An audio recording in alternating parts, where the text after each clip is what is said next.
نحمده ونستعينه ونستغفره ونؤمن به ونتوكل عليه ونعوذ بالله من شرور أنفسنا ومن سيئات أعمالنا من يهده الله فلا مضل له ومن يضلل فلا هادي له ونشهد أن لا إله إلا الله وحده لا شريك له ونشهد أن سيدنا ومولانا محمدا عبده ورسوله أما بعد فأعوذ بالله من الشيطان الرجيم بسم الله الرحمن الرحيم حاميم الكتاب المبين إنا أنزلناه في ليلة مباركة إنا كنا منذرين فيها يفرح كل أمر حكيم أمرا من عندنا إنا كنا مرسلين صدق الله العظيم رب اشرح لي صدري ويسر لي أمري واحلل عقدة من لساني يفقهوا قولي اللهم صل على سيدنا محمد وعلى آل سيدنا محمد وبارك وسلم اللهم صل على سيدنا محمد وعلى آل سيدنا محمد وبارك وسلم اللهم صل على سيدنا محمد وعلى آل سيدنا محمد وبارك وسلم محترم بزرگوں اور عزیز دوستوں، آج کی رات کے متعلق بہت ساری ایسی باتیں ہیں، لوگ اس میں کشمکش میں مبتلا ہیں کہ کیا کرنا چاہیے کیا نہیں کرنا چاہیے۔ انہی باتوں کی وضاحت میں آپ حضرات کے سامنے مختصر سی طور پر بیان کرنا چاہتا ہوں۔ جیسا کہ میں نے ایک آیت تلاوت کی، اِنَّا أَنزَلْنَاهُ فِي لَيْلَةٍ مُبَارَكَةٍ إِنَّا كُنَّا مُنذِرِينَ فِيهَا يُفْرَقُ كُلُّ أَمْرٍ حَكِيمٍ۔ اس آیت کے متعلق بہت سارے مفسرین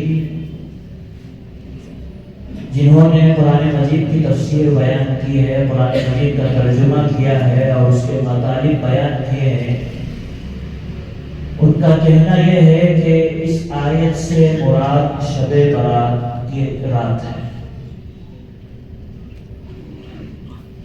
شب برات یہ جو لفظ ہے، اس لفظ کی تصحیح ہونی چاہیے۔ 99% لوگ یہی کہتے ہیں کہ شب برات شب برات، ایسا کوئی لفظ ہی نہیں ہے۔ برات کا مطلب ہے نارتھ میں شادیوں کے لیے لڑکے والے لڑکی کے گھر جاتے ہیں، اس کو بارات بولتے ہیں۔ اصل لفظ ہے براءت، براءت اصل لفظ ہے۔ اگر کہنا چاہیں تو یہ کہنا چاہیں کہ شب براءت، اس کا مطلب کیا ہے؟ اس کا مطلب ہے چھٹکارا۔ شب براءت کا مطلب ہے چھٹکارے والی رات، کیونکہ اللہ تبارک و تعالیٰ اس میں بندوں کو جہنم سے چھٹکارا نصیب فرماتے ہیں، اس لیے یہ چھٹکارے والی رات ہے اور اس کا صحیح لفظ ہے شب براءت۔ تو بہرحال شب براءت کے متعلق قرآن مجید میں بھی موجود ہے اور احادیث میں بھی موجود ہے کہ اس رات میں عبادت کرنا احادیث سے بھی ثابت ہے۔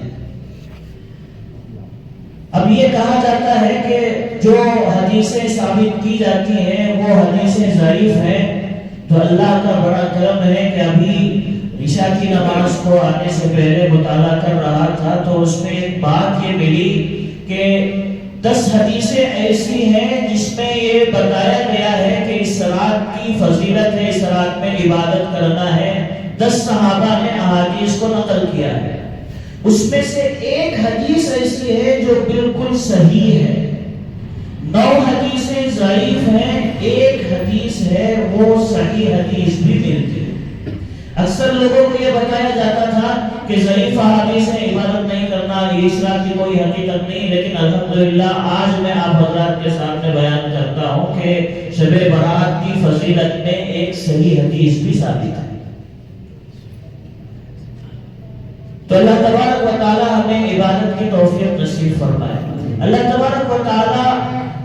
سب کو ایک رات عطا فرمائے ہیں، یہ اللہ کا انعام ہے۔ اس رات میں اللہ تبارک و تعالیٰ بندوں کی مغفرت فرماتے ہیں۔ اس رات میں کرنے والے 4 کام ہیں۔ کیا کیا کرتے ہیں؟ ایک نوافل کا اہتمام ہوتا ہے، دوسرا دعاؤں کا اہتمام ہوتا ہے، تیسرا روزہ رکھا جاتا ہے، چوتھا ایک کام ایسا ہے جس کے متعلق بھی بہت ساری بحث چلتی ہے، وہ ہے قبرستان کو جانا۔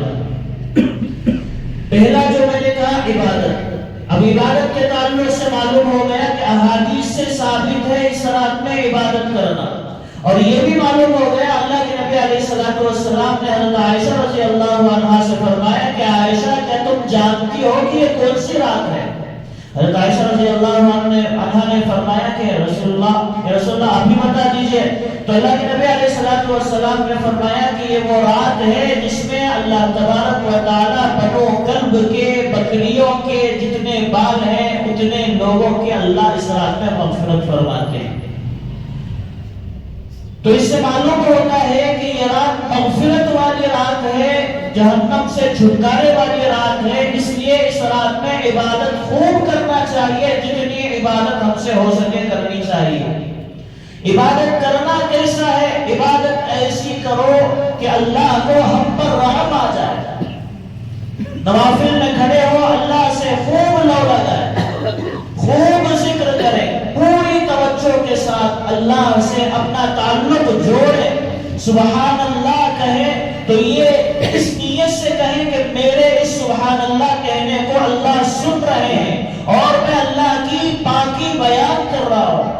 الحمدللہ کہیں اور اس نیت سے کہیں کہ میرا یہ جملہ میرا اللہ سن رہا ہے اور میں اللہ کی تعریف بیان کر رہا ہوں۔ اللہ اکبر کہیں، اس نیت سے کہیں کہ اللہ سن رہے ہیں، میں اللہ کی بڑائی بیان کر رہا ہوں۔ پوری توجہ کے ساتھ اللہ کا ذکر کریں، پوری توجہ کے ساتھ نماز پڑھیں، پوری توجہ کے ساتھ قرآن مجید کی تلاوت کریں۔ کہاں کریں؟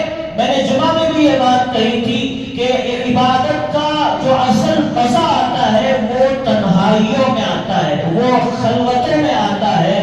اسی لیے آپ نے اللہ والوں کو دیکھا ہوگا کہ وہ ہمیشہ تنہائی ڈھونڈتے ہیں، وہ ہمیشہ یہ چاہتے ہیں کہ مجھے تنہائی ملے تاکہ میں اس تنہائی میں اللہ کی خوب عبادت کروں۔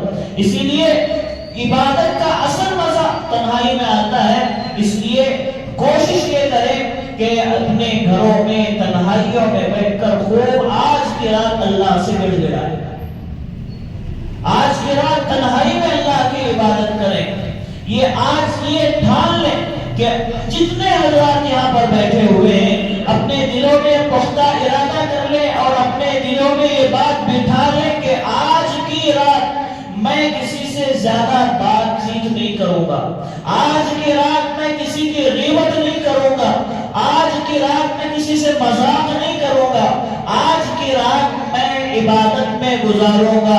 جب عبادت مکمل ہو جائے تو پھر اللہ سے یہ دعا کرے، یا اللہ آج جس طریقے سے میں نے یہ رات گزاری ہے ایسی میری ساری زندگی کر دے۔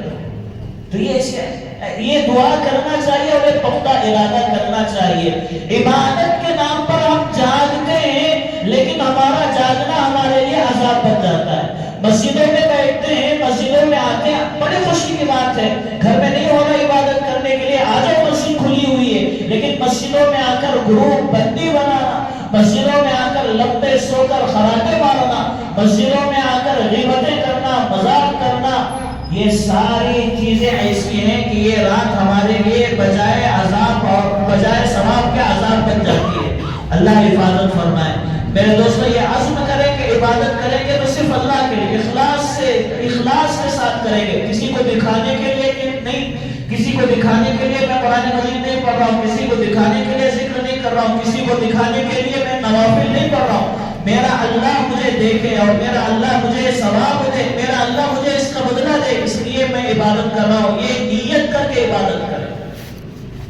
دوسری بات میں نے کہی کہ آج کی رات جو کرنے والا کام ہے وہ ہے دعا۔ خوب اللہ سے دعائیں مانگے، خوب اللہ سے دعائیں مانگے۔ اگر آپ سے ہو سکے آپ 10 رکعت نفل کر پڑھنے کی نیت سے آئیں، 8 رکعت پڑھیں، وقت بچ رہا ہے وہ اللہ سے مانگنا۔ اللہ مانگنے سے خوش ہوتے ہیں اور اللہ مانگنے پر عطا کرتے ہیں، اس لیے اللہ والوں نے فرمایا کہ اللہ سے خوب مانگو۔ ہمارے میں جماعت میں تھا تو ہمارے ایک ساتھ ایک بزرگ تھے بہار کے، اللہ کی اگر وہ ابھی پتہ نہیں کہاں ہے، اگر وہ زندہ ہے تو اللہ صحت نصیب فرمائے، اگر وہ انتقال کر چکے اللہ مغفرت فرمائے۔ وہ ہمارے ساتھ جماعت میں آئے تھے، وہ جماعت ہی ہماری اصلاح کی تھی، ایسی اصلاح اس جماعت میں ہوئی، علماء تھے اس میں الحمدللہ، وہ ان کی عمر قریب 80-85 سال ہو گئی تھی یا اس سے زائد ہو گئی تھی پتہ نہیں، کہ وہ علماء سے اتنی محبت کرتے، صبح تہجد میں اٹھ جاتے، 2 گھنٹے ہاتھ اٹھا کر 2 زانوں بیٹھ کر 2 گھنٹے مانگتے، شام میں عصر کے بعد چائے پینے کی عادت تھی، فوراً جاتے چائے پیتے، جیسے عشاء ختم ہوئی مغرب تک 2 زانوں، جیسے تشہد میں ہم لوگ بیٹھتے ہیں ایسے بیٹھ کر مغرب کی اذان تک مانگتے رہتے، اتنا مانگتے 40 دن کی ہماری جماعت تھی، اس کی برکت یہ ہوئی 2 چیزیں تھی، ایک تو اللہ سے خوب مانگتے تھے، دوسرا وہ بیڑی کے بہت شوقین تھے، بیڑی بہت زیادہ پیتے تھے، ہم ان کو بڑے پیار سے سمجھاتے کہ حضرت بیڑی نہ پیو، اس سے کیا ہوتا ہے فرشتے تمہارے سے دور بھاگ جاتے ہیں اور مکروہ ہے، مسجد میں ہم رہتے ہیں تو بیڑی پینا اور اس سے بدبو آنا یہ مکروہ ہے، اور فرشتوں کو اللہ کی نورانی مخلوق کو تکلیف ہوتی ہے۔ دھیرے دھیرے وہ بول رہے تھے 55 سے میں پیتا آ رہا ہوں، اچانک کیسے چھوڑ دوں؟ دھیرے دھیرے تقریباً 1 ہفتے کے اندر ساری بیڑی پینا انہوں نے چھوڑ دیا۔ 2 ہی باتیں ان کے ساتھ تھی، تو اللہ کا کرنا ایسا ہوا کہ اللہ نے ان کو دنیا ہی میں جنت دکھا دیا۔ تو اس لیے میرے دوستوں، مانگنے والے سے اللہ خوش ہوتے ہیں اور مانگنے والے کو اللہ اپنے قریب کر لیتے ہیں۔ جیسا کسی بڑے آدمی سے ہماری دوستی ہو گئی اور ہم بار بار اس سے بات کر رہے ہیں تو ایک محبت پیدا ہو جاتی ہے اور وہ کہتا ہے کہ یہ آدمی میرا قریبی آدمی ہے۔ اسی لیے اللہ سے بار بار مانگنے سے اللہ تبارک و تعالیٰ بندے کو اپنا قرب عطا فرماتے ہیں، بندے کو اپنی رضا عطا فرماتے ہیں، اور اصل چیز اللہ کی رضا ہے۔ اللہ کی رضا مل گئی تو ساری چیزیں اللہ تبارک و تعالیٰ عطا فرما دیتے ہیں۔ تو 2 چیزیں ہو گئی، تیسری چیز ہے روزہ رکھنا۔ اب اس میں بہت بحث کی جاتی ہے کہ روزہ رکھنا چاہیے یا نہیں رکھنا چاہیے۔ دیکھیے اصول یہ ہے کہ اللہ کے نبی علیہ السلام چاند کی تاریخ کے حساب سے، چاند کا جو مہینہ ہے اس تاریخ کے حساب سے اللہ کے نبی صلی اللہ علیہ وسلم ہر مہینے 3 روزے رکھا کرتے تھے، 13، 14، 15۔ اس کو کہتے ہیں ایام 20۔ کیوں ایام 20 کیوں کہتے ہیں؟ اس لیے کہ ان 3 تاریخوں میں چاند مکمل نظر آتا ہے اور چاند کی روشنی زیادہ ہوتی ہے، اس لیے اللہ کے نبی علیہ السلام بلا ناغہ ہر مہینہ 3 دن یہ روزہ رکھا کرتے تھے۔ اب شعبان کی جو تاریخ آتی ہے یہ 14ویں تاریخ ہے، 15ویں شعبان کی یہ رات ہے۔ اگر کوئی اس نیت سے رکھ لے کہ میں ایام 20 کے روزے رکھ رہا ہوں تو اس کو ثواب مل جائے گا، لیکن ایک حدیث ہے جو کہ ضعیف حدیث ہے، اور ضعیف حدیث سے فضائل لے سکتے ہیں، فضیلت لے سکتے ہیں۔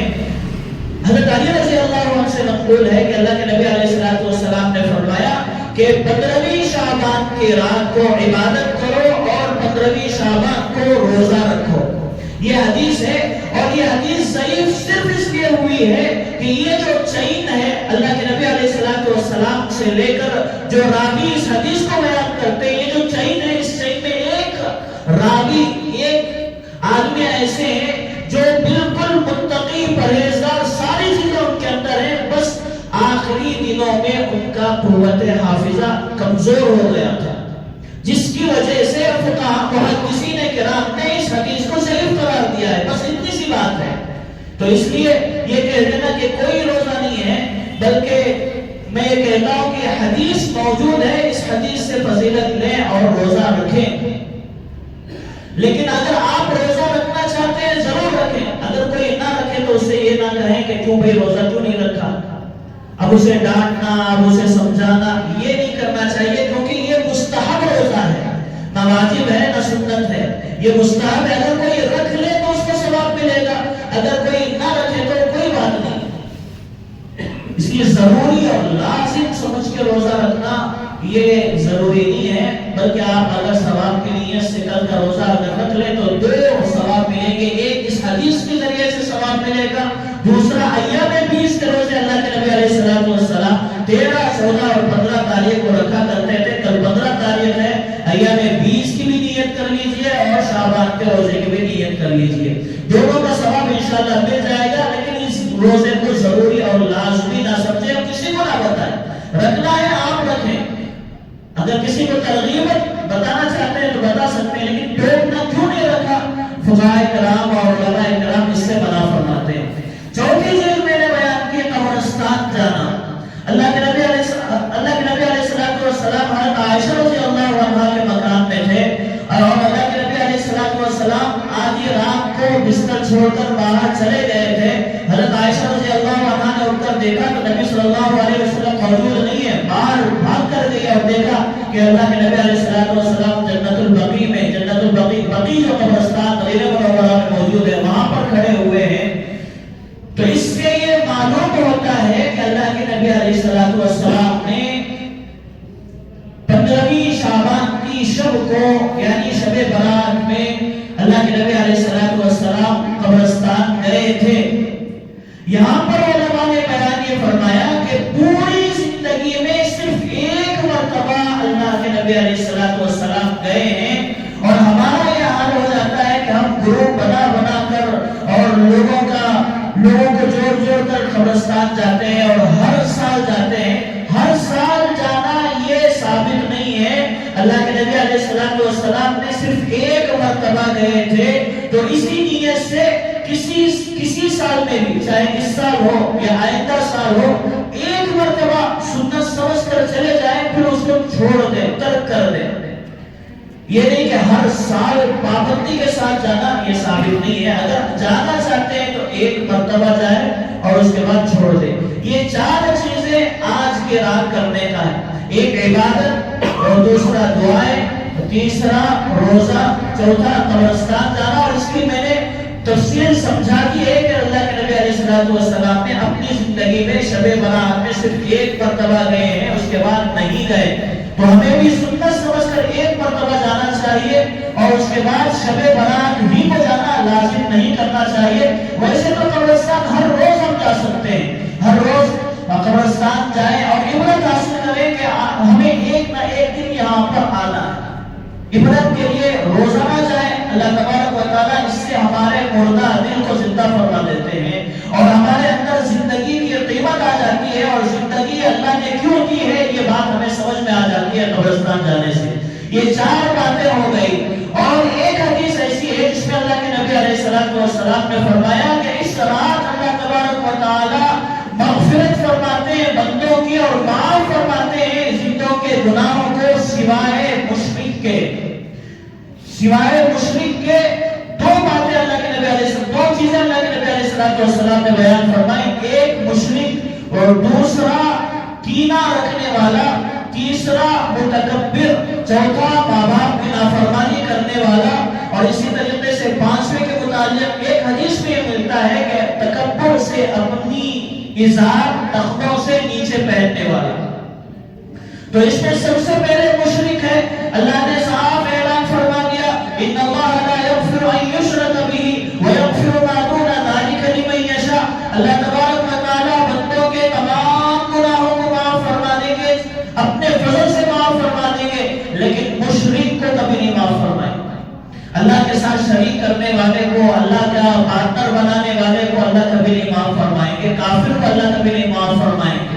دوسرا اس میں بیان کیا کہ کینہ رکھنے والا، حسد رکھنے والا، جلن رکھنے والا اور مسلمان کے بارے میں اپنے سینے میں نفرت رکھنے والا، بغض رکھنے والا، اللہ اس کو بھی معاف نہیں فرمائیں گے۔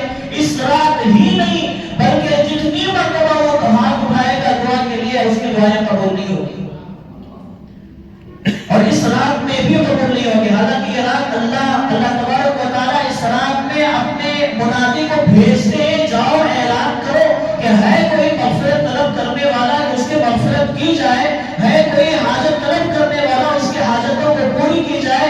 جب اللہ ایک فرشتے کو بھیج رہے ہیں اعلان کرنے کے لیے، اے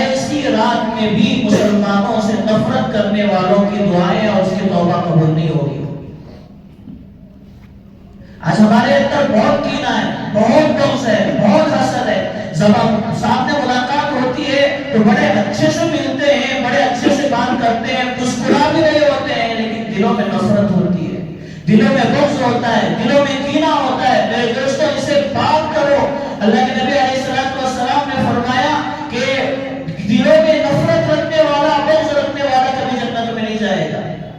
اور فرمایا کہ ہم جو دشمنی کرتے ہیں اپنے بھائیوں سے، اللہ کے نبی نے فرمایا کہ لا یحل لمسلم ان یهجر اخاه فوق 3 ایام، کہ اپنے بھائی کے لیے جائز نہیں ہے کہ وہ اپنے مسلمان بھائی سے 3 دن سے زیادہ بات چیت بند رکھے۔ اگر کوئی بندہ 3 دن سے زیادہ بھی بات چیت بند رکھتا ہے، اللہ اس کی دعاؤں کو قبول کرنا چھوڑ دیتے ہیں، اس کی دعائیں سنی نہیں جاتی، اس کی عبادتیں قبول نہیں کی جاتی۔ کونوا عباد اللہ اخوانا، اللہ کے نبی نے فرمایا اللہ کے بندوں مل جاؤ، محبت کے ساتھ بھائی بھائی بن کر رہو۔ ایک حدیث میں اللہ کے نبی علیہ السلام نے فرمایا ایاکم والظن فإن الظن اکذب الحدیث، فرمایا کہ بدگمانیاں کرنا بند کر دو۔ بدگمانیاں، کسی کے بارے میں گمان کرنا، یہ اکثر گمان جھوٹے ہو جاتے ہیں۔ ہم سمجھتے ہیں کہ کوئی بندہ سامنے سے گیا، ہم نے اس کو سلام کیا، اب وہ پتہ نہیں کیا اس کو ٹینشن تھا، کیا اس کی پریشانی تھی، اس نے سامنے اس کا پورا دھیان اس کے ٹینشنوں کی طرف ہے، اس نے جواب نہیں دیا، آگے بڑھ گیا اور ہمارے دل میں یہ گمان پیدا ہو گیا کہ کتنی مستی چڑھی ہوئی ہے کہ میرے سلام کا جواب نہیں دے رہا، اور کتنا تکبر، کتنا گھمنڈ آ گیا ہے، پہلے یہ ایسا نہیں تھا، اب یہ ایسا ہو گیا ہے۔ گمان نہیں، گمان حسن ظن رکھنا چاہیے کہ یہ سمجھ لینا چاہیے کہ پتہ نہیں پریشان ہوگا، پتہ نہیں اس کے اندر کیا ٹینشن ہے، کیا مصیبتیں چلیں، چلو ملتے ہیں، جا کر بات کرتے ہیں۔ یہ واقعہ صحابہ میں پیش آیا ہے۔ حضرت ابوبکر صدیق رضی اللہ عنہ نے حضرت عثمان رضی اللہ عنہ کو سلام کیا۔ حضرت عثمان رضی اللہ عنہ ایک سوچ میں بیٹھے ہوئے تھے اور حضرت عثمان نے ابوبکر صدیق رضی اللہ عنہ کے سلام کا جواب نہیں دیا۔ حضرت ابوبکر صدیق رضی اللہ عنہ اللہ کے نبی علیہ السلام کے پاس چلے گئے کہ میرے سلام کا جواب عثمان نے نہیں دیا۔ تو حضرت عثمان رضی اللہ عنہ جب اللہ کے نبی علیہ السلام نے پوچھا تو حضرت عثمان رضی اللہ عنہ نے فرمایا کہ یا رسول اللہ، میں ایک گہری سوچ میں بیٹھا ہوا تھا، مجھے پتہ ہی نہیں چلا کہ آپ نے کب سلام کیا۔ تو یہ اکثر اوقات ایسا ہوتا ہے، یہ صرف ایک مثال ہے، کئی چیزیں ہمارے اندر ایسی ہوتی ہیں کہ ہمیں سامنے والے سے بہت امید ہوتی ہے، لیکن سامنے والا ہماری امیدوں پر پورا نہیں اترتا، تو ہم بدگمانیاں کرنا شروع ہو جاتے ہیں کہ شاید یہ اس کے اندر مستی آ گئی ہے، تکبر آ گیا ہے، گھمنڈ آ گیا ہے، یا وہ فلاں بات سے یہ چل رہا ہے، میرے طرف سے یہ چل رہا ہے، اس لیے میری امیدوں پر یہ کھڑا نہیں ہوتا۔ یہ ساری چیزیں پیدا ہو جاتی ہیں۔ اسی لیے اللہ کے نبی علیہ السلام نے فرمایا کہ بدگمانیوں سے بچو، جو گمان ہم کرتے ہیں وہ اکثر جھوٹے ہوتے ہیں۔ اللہ حفاظت فرمائے۔ تو اللہ کے نبی علیہ السلام نے فرمایا ایاکم والظن فإن الظن اکذب الحدیث، اور اس کے بعد فرمایا کہ ولا تحسسوا ولا تجسسوا ولا تناجشوا ولا تحاسدوا ولا تباغضوا ولا تدابروا۔ یہ ساری چیزیں اللہ کے نبی علیہ السلام نے مسلمانوں کے لیے بیان فرمائی۔ فرمایا بدگمانی سے بچو، اس کے بعد فرمایا کسی مسلمان کی عیب اجرائی نہ کرو، کسی مسلمان کے عیبوں کے بیان نہ کرو۔ اس کے بعد فرمایا کسی مسلمان کی جاسوسی نہ کرو کہ وہ کیا کرتا ہے، وہ کہاں جاتا ہے، وہ کس سے بات کرتا ہے، وہ کیا بات کرتا ہے۔ دو لوگ آپس میں بات کر رہے ہیں تو کان کھڑے کر لینا کہ وہ کیا بات کر رہا ہے، میں بھی تو سنو۔ ان کے پرسنل باتوں میں جا کر دخل اندازی کرنا، یہ ولا تجسسوا۔ اور قرآن میں بھی اللہ تبارک و تعالیٰ نے فرمایا یا ایھا الذین آمنوا اجتنبوا کثیرا من الظن ان بعض الظن اثم۔ اے ایمان والو، بدگمانیوں سے بچو، اکثر تمہارے گمان ایسے ہوتے ہیں جس سے تمہیں گناہ ملتا ہے۔ ولا تجسسوا، کہ کسی مسلمان کی جاسوسی نہ کرو۔ ولا یغتب بعضکم بعضا، کسی مسلمان کے بارے میں اس کے پیٹھ پیچھے برائی اس کی مت کرو۔ یہاں پر حدیث میں بھی اللہ کے نبی نے فرمایا کہ ولا تجسسوا، کسی کی جاسوسی مت کرو۔ ولا تناجشوا، کسی سے برتری نہ جتاؤ، تو نیچے ہے میں اوپر ہوں، تو کمزور ہے میں قوی ہوں،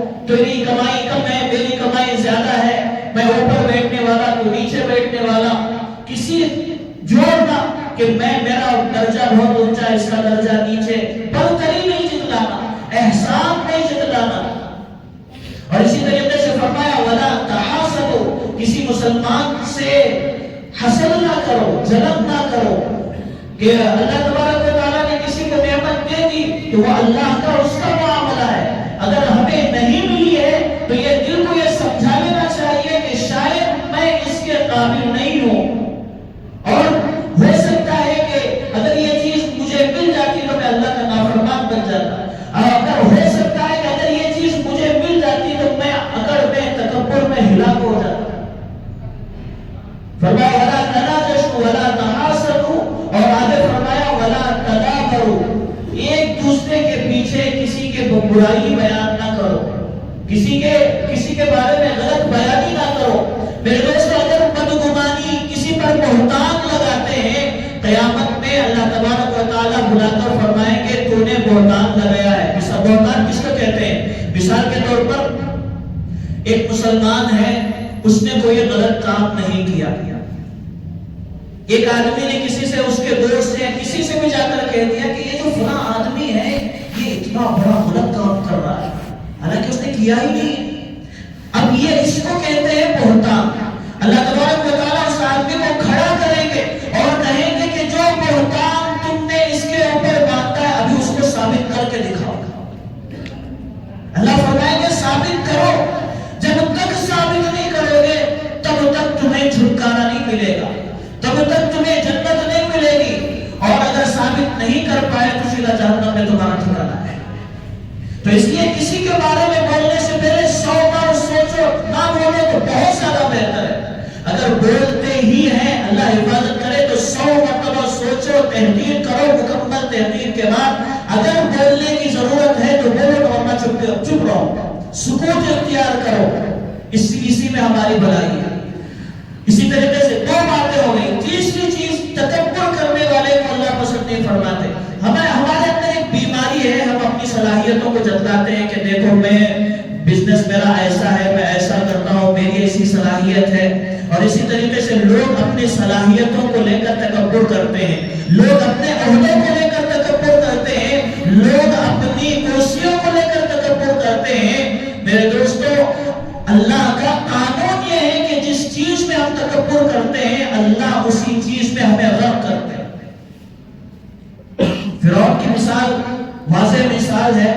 فرعون نے کہا تھا علیہ سلی ملک مصر وہذہ الانہار تجری من تحتی افلا تبصرون۔ فرعون نے کیا کہا تھا کہ دیکھو میرے محلات کو دیکھو اور میرے ملک مصر کو دیکھو، میری بادشاہت کو دیکھو، وہذہ الانہار تجری من تحتی، میرے محل کے نیچے سے نہریں بہتی ہیں، ان نہروں کو دیکھو۔ اسے شان تھا، ملک مصر میں نہریں جاری ہوتی تھی، اسے اپنے ان نہروں پہ شان کرتا تھا۔ اللہ نے اسی نہر میں اسے ڈبو دیا۔ جس چیز سے وہ تکبر کیا کرتا تھا اللہ نے اسی چیز میں اسے غرق کر دیا۔ قارون کو اللہ نے خزانہ عطا فرمایا۔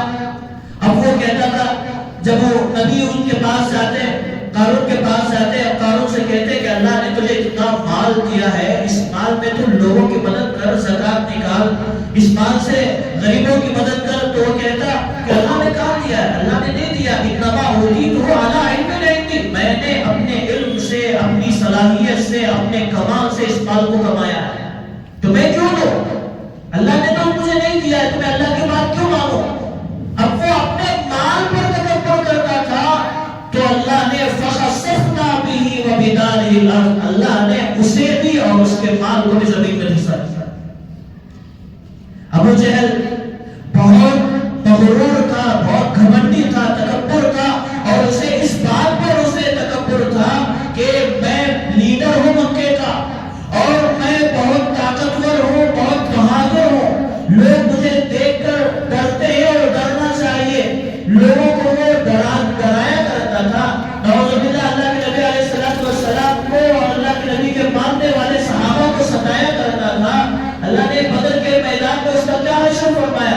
بڑا بہادر اور بڑا لیڈر، اور اللہ نے اس کا تکبر توڑا کیسا؟ 2 بچے جو کمزور ہیں، جن کو تلوار اٹھانا نہیں آ رہا ہے، صحابہ فرماتے ہیں کہ وہ بچے تلوار کو اٹھا نہیں پا رہے، تلوار کو کھینچ کے لے کے جا رہے ہیں، اور ایک بچہ اس کے گھوڑے پہ وار کرتا ہے، ایک بچہ اس کے پیر پہ وار کرتا ہے، وہ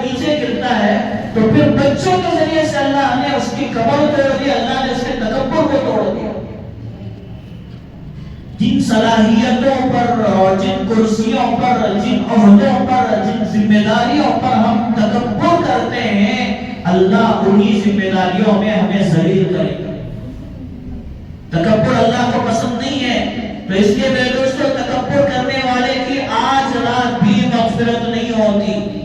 تو اس لیے اپنے دلوں سے بڑائی نکال دو، بڑائی صرف اللہ کے لیے، اور اللہ نے جو مجھے عہدہ دیا ہے اور اللہ نے جو مجھے صلاحیتیں عطا فرمائی ہیں، اس پر اللہ کا شکر ادا کرو، اللہ کا احسان ادا کرو، اللہ سے ہمیشہ اپنی نعمتوں کی بڑائی کا سوال کرتے رہو، تکبر نہ کرو۔ اللہ ہم سب کو تکبر سے حفاظت فرمائے، اللہ ہم سب کو ان برائیوں سے، کینہ سے، غیبت سے، جھوٹ سے، نفرتوں سے، عداوتوں اور دشمنیوں سے اللہ حفاظت فرمائے۔ اور اسی طریقے سے فرمایا کہ ماں باپ کی نافرمانی کرنے والا اللہ اس کی بھی مغفرت نہیں فرماتے اور اس کی دعاؤں کو قبول نہیں فرماتے۔ شراب پینے والا اللہ اس کی دعاؤں کو قبول نہیں فرماتے۔ اگر دعائیں قبول ہونا ہے تو آج کی رات جن لوگوں کے اندر، میرے اندر یا جن کے اندر بھی یہ چیزیں محسوس ہوتی ہوں کہ میرے اندر یہ برائیاں ہوں، آج کی رات توبہ کریں اور پکی توبہ کریں کہ میں آج کی رات اللہ کو گواہ بناتا ہوں کہ میں ان برائیوں کو اپنے سے الگ کرتا ہوں، اور آئندہ کبھی میں یہ تکبر نہیں کروں گا، آئندہ کبھی کسی مسلمان سے بغض نہیں رکھوں گا، کینہ نہیں رکھوں گا، حسد نہیں کروں گا۔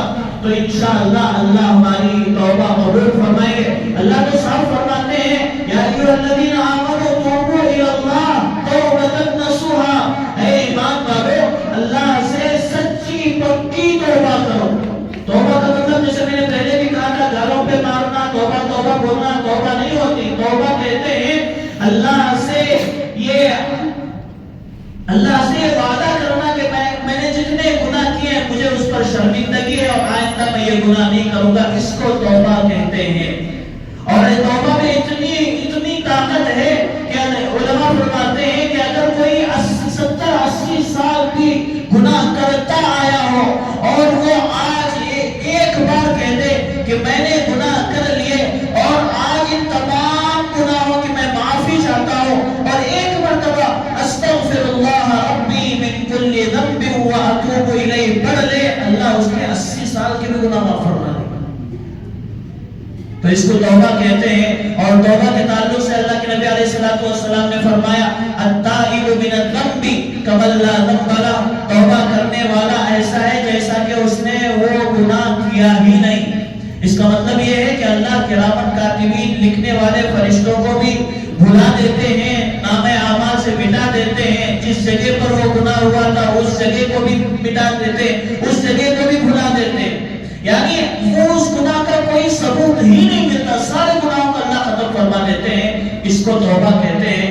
آج کی رات توبہ والی رات ہے، اللہ سے خوب دعا کریں اور اللہ سے خوب توبہ کریں کہ جتنے گناہ میں مجھ سے ہو گئے ان تمام گناہوں پر یا اللہ میں شرمندہ ہوں، اور میں پختہ یہ ارادہ کرتا ہوں کہ آئندہ میں یہ گناہ نہیں کروں گا۔ تو یہ آج کی رات توبہ والی رات ہے، توبہ کریں۔ یہ باتیں ہو گئی۔ ایک آخر میں گزارش آپ حضرات سے یہ ہے کہ الحمدللہ جتنے حضرات یہاں پر بیٹھے ہوئے ہیں آپ سب ذمہ دار ہیں۔ اللہ کے نبی صلی اللہ علیہ وسلم نے فرمایا کلکم راع وکلکم مسئول عن رعیتہ، تم میں سے ہر شخص ذمہ دار ہے اور تمہاری ذمہ داری کے بارے میں اللہ قیامت میں سوال کریں گے۔ اب ہم کس چیز کے ذمہ دار ہیں؟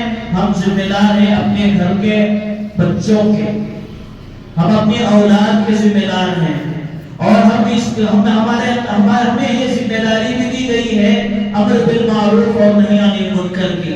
اگر کوئی برا کام کرتا ہے، برائی کرتا ہے، اسے روکنے کی بھی ذمہ داری اللہ نے ہر ایک کو عطا فرمائی۔ ایسا نہیں کہ کسی ایک مخصوص کو اللہ نے ذمہ داری دی ہے، ہر ایک کو یہ ذمہ داری اللہ نے دی ہے۔ اپنے بچے غلط کرتے ہیں ان کو ٹوکو، اور اگر کوئی دوسرا مسلمان بھی غلطی کرتا ہے حکمت کے ساتھ، مصلحت کے ساتھ اسے روکنا چاہیے اور اسے اس برائی پر متنبہ کرنا چاہیے، ڈرانا چاہیے، سمجھانا چاہیے۔ آج کی رات حالات بھی ہمارے اس ملک کے بالکل صحیح نہیں ہیں، بہت احتیاط کے ساتھ مسلمانوں کو رہنا چاہیے، بہت احتیاط کے ساتھ ہمیں قدم آگے بڑھانا چاہیے، اور ان حالات میں ہم چھوٹا بھی اگر کوئی کام کرتے ہیں، آپ حضرات جانتے ہیں کہ اسے ایک دم بڑا ایشو بنا کر پورا دن نیوز چینلوں میں یہی چلتا رہتا ہے کہ دیکھو مسلمان ایسے ہیں، مسلمان ایسے ہیں، مسلمان ایسے ہیں، پھر اس کے بعد یوٹیوب میں چلتے ہیں، اس کے کمنٹس چلتے ہیں کہ گالیاں دی جاتی ہیں، چھوٹا سا کام ہوتا ہے۔ تو اس لیے آپ حضرات سے گزارش ہے کہ آپ سب ذمہ دار ہیں کہ آج رات میں ہونے والی تمام غلطیوں کو، برائیوں کو دیکھتے رہیں، اگر آپ کے سامنے ہوتی ہے تو آپ ضرور ٹوکیں، بلا کر پیار سے سمجھائیں، یا اگر آپ سے ہو سکے ان کے ماں باپ تک پہنچ کر ان کے بچوں کو کنٹرول کرایا جا سکتا ہے تو یہ کام یہاں تک ضرور کریں۔ اللہ ہر ایک کو برائی سے بچائے، اللہ مسلمانوں کی حفاظت فرمائے۔ اور اسی طریقے سے آخر میں ایک بات بتا کر میں اپنی بات کو ختم کر دیتا ہوں، وہ یہ ہے کہ آج کی رات میں بہت سارے بدعات اور خرافات بھی ہوتے ہیں، بہت ساری بدعات ہوتی ہیں کہ گھروں میں حلوہ پکانا، اور گھروں میں، اور اسی طریقے سے میں نے جمعہ میں بھی یاد کیا تھا کہ عید سمجھ کر نئے کپڑے پہننا۔ دیکھو اسلام بہت آسان ہے، اللہ کے نبی علیہ السلام نے یہ جملہ بیان فرمایا اور اس کی تعلیم دی ہے کہ الدین یسر، دین آسان ہے۔ اب ہمارے یہاں اسے عید کے طور پر منایا جاتا ہے، کوئی غریب آدمی ہے تو وہ کیا کرے گا، اپنے بچوں کو کپڑے نہیں خرید سکتا، اور اسی طریقے سے گھر میں پکانے کے لیے اسے لمبا خرچ کرنا پڑتا ہے، اور اسی طریقے سے بہت ساری ایسی بدعات ہیں اور رسومات ہیں کہ ایک گھر کے کونے میں دسترخوان بچھائی گئی، جو مرے ہوئے ہیں ان کے پسندیدہ غذائیں رکھ دی گئی۔ اب یہ خیال کر کے بیٹھنا اونٹ ڈال کے کہ مرے ہوئے وہ قبرستان سے آج کی رات آئیں گے، وہاں جا کر کھائیں گے، کھا کر جائیں گے، استغفر اللہ، یہ سب کیا باتیں ہیں، کہاں سے آتی ہیں؟ حدیث میں ڈھونڈ لے تو یہ ساری باتیں نہیں ملتی، پتہ نہیں کس اللہ کے بندے نے یہ سب ایجاد کیا ہے، اللہ حفاظت فرمائے۔ یہ ساری بدعات ہیں، ایسی بدعتیں ہیں، ان کو کرنے سے یاد رکھو اللہ اپنے نبی کا نہ چہرہ دکھائیں گے اور نہ نبی ہمارا چہرہ دیکھنا پسند کرے گا۔ اللہ کے نبی کا ہم پر کتنا بڑا احسان ہے، اور ہم مرتے ہیں کہ اللہ ہمیں دنیا میں بھی آخرت میں بھی اللہ کے نبی علیہ السلام کا چہرہ مبارک دکھلا دے، لیکن ان بدعت کے کام کرنے والوں کو نہ اللہ اپنے نبی کا چہرہ دکھائیں گے، نہ نبی ہمارا چہرہ اللہ معاف کرے دیکھیں گے۔ اور اسی طریقے سے بدعت کے تعلق سے جو ایسے خرافات کرنے والے ہیں، ان کے متعلق آتا ہے وَلَا يُكَلِّمُهُمُ اللَّهُ يَوْمَ الْقِيَامَةِ وَلَا يُزَكِّيهِمْ وَلَا يَنظُرُ إِلَيْهِمْ۔ اللہ تبارک و تعالیٰ فرماتے ہیں کہ نہ ان کی طرف دیکھا جائے گا، نہ ان سے بات کی جائے گی، اور نہ ان کے گناہوں کو معاف کیا جائے گا۔ تو اس لیے میرے دوستو یہ ساری خرافات ہیں۔ عبادت کرنا ہے، جیسے میں نے شروع میں کہا، تنہائی میں عبادت کرنا ہے، نہیں کر سکتے، گھر کا ماحول ایسا نہیں ہے، مسجد آ کر عبادت کر لو، یہ بہتر رہے گا۔ اگر گھر کے اندر عبادت کرنا ہے، عبادت کر لو، پوری رات عبادت نہیں کر سکتے، 1 گھنٹہ کرو، 2 گھنٹہ کرو، اللہ کے لیے کرو۔ اگر دل میں یہ بات آ جائے کہ لوگوں کو دکھانے کے لیے کرنا ہے تو سیدھا جاؤ، بستر پر لیٹ جاؤ، سو جاؤ، کوئی گناہ نہیں ہوگا۔ لیکن جو 1 گھنٹہ آپ عبادت کر رہے ہیں، وہ 1 گھنٹے کے ثواب کو اللہ بڑھا کر پوری رات کر دیں گے انشاءاللہ، اللہ کی ذات سے امید ہے۔ تو اس لیے اللہ تبارک و تعالیٰ سے دعا ہے کہ اللہ تعالیٰ جتنی باتیں کہی گئی ہیں، سب سے پہلے مجھے عمل کی توفیق نصیب فرمائے، آپ سب کو عمل کی توفیق نصیب فرمائے۔ وآخر دعوانا الحمدللہ۔